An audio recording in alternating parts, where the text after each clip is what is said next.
Bunny Drop, or more commonly referred to as Usagi Drop, is a show shrouded in controversy, not for the contents of the show, but rather the contents of its source material.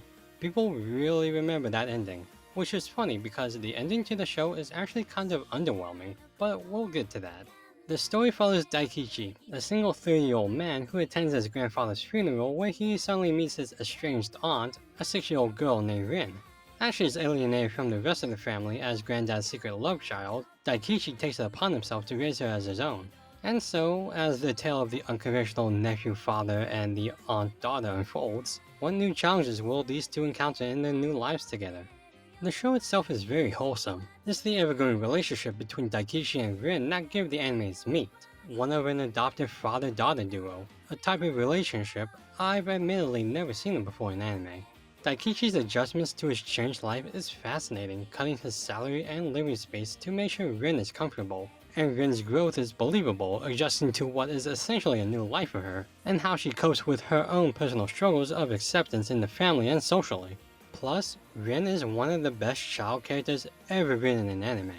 There's just an innocence to her that slowly opens up as she learns more about her unique family dynamic, but she's also prone to being selfish and jealous too, allowing her to explore more emotional fields she didn't really have the opportunity beforehand. And it also helps that she's just really likable. Design-wise, the animation is clean and bubbly, reminiscent of childlike wonder, and the overtone given through the art is light and comforting. However, the visual comedy and the facial gags distract from this thematic motif pretty frequently, and will sometimes take you out of the moment, even if they're sometimes funny.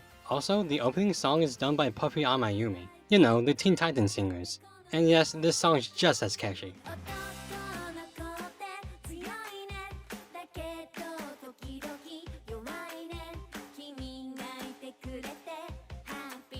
And I guess we should talk about that ending, as I do think it's a bit underwhelming.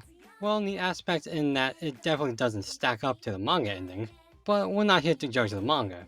Standalone, the ending's not bad, it just kind of ends. You'd expect it will continue with a slightly grander or more thoughtful episode 12, but no, it ends at 11.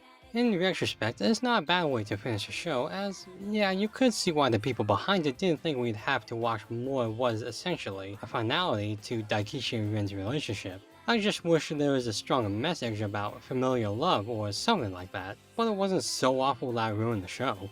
On the contrary, looking back on it now, it really stuck to its guns about being a simple show with a simple premise and an array of complex situations solved in various means. I'll admit, as someone who does not have a kid, I'm not sure how true or resonant this show is, but I think a parent, or really anyone, could watch this with a simple understanding and really get into it. Just not the manga itself.